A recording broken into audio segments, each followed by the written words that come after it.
Kwangu mimi kushirikiana na mwanamuziki kutoka sehemu kama labda nje ya East Africa kwa sababu hatuna connection. It's kind of frustrating to have so much talent and know that there's so much talent in the continent and we don't have real structures. There's lots of African talent that has not been seen. I feel like our biggest problem is that we don't have ready information and we don't have ready representation, so to speak. The biggest questions young artists like me have is, how does everybody do it?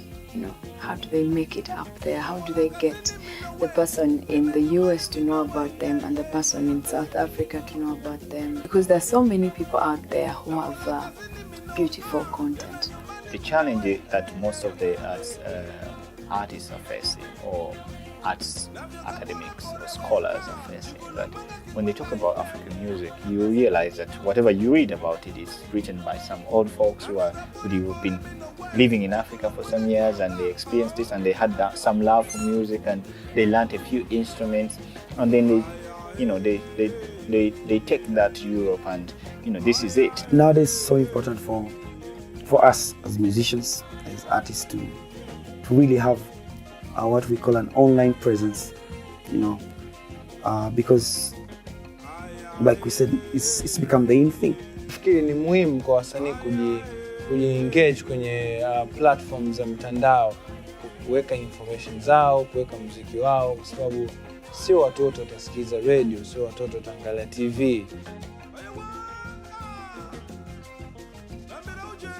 Ya media online ni kubwa sana. Actually, the present and the future is mobile technology. 80% of the people attending the festival are people who are communicating us via social media. Tutumie platform hii ya Music in Africa. With Music in Africa, there is no more middlemen. You can directly connect with festival organizers and other musicians to create platforms and music festivals, getting rid completely of the middlemen. Kama Ben Paul, ningependa kuwepo kwenye platform ya Music in Africa. Inakuwa rahisi kuwafikia watu wengi.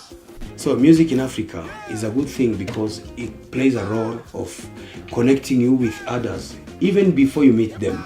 I find it very interesting on some of the reviews that they make about music, about the regions, maybe some articles that are written, which are very, very resourceful for us who are in the arts business, not only programming festivals, but also running arts organizations. If you want to be known, you want to be sold, you want to be seen, you want to have that presence, you as an artist in Africa, you better have your presence on Music in Africa. So I think also as African stakeholders, it's good to have things like Music in Africa where we can centralize our information, You know that if I'm looking for African festivals, I can go to Music in Africa, I know the dates for next year.